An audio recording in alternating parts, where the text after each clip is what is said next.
অপরিকল্পিত রাজনৈতিক কর্মসূচির জন্যই গোপালগঞ্জে হামলা হয়েছে বলে মনে করেন বিএনপির স্থায়ী কমিটির সদস্য সালাউদ্দিন আহমেদ।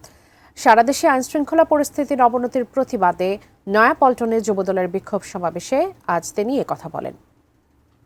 তারা অনেক আবেগতাড়িত হয়ে অপরিকল্পিতভাবে এমন সব রাজনৈতিক কর্মসূচি দিচ্ছে, সেই রাজনৈতিক কর্মসূচির কারণে আজকে সারা বাংলাদেশ অবলোকন করলো যেভাবে তোমরা যাচ্ছ, যেভাবে এনসিপির আমরা এই কর্মসূচির ধরন দেখছি, তাতে করে আমরা একটা মেসেজ পাচ্ছি যে কোনো না কোনো বাহানায় এমন কোনো অবস্থার সৃষ্টি করা যাতে করে বলতে পারে যে সরকার কোনো কিছু নিয়ন্ত্রণ করতে পারছে না, এই সরকার নির্বাচন কিভাবে দেবে।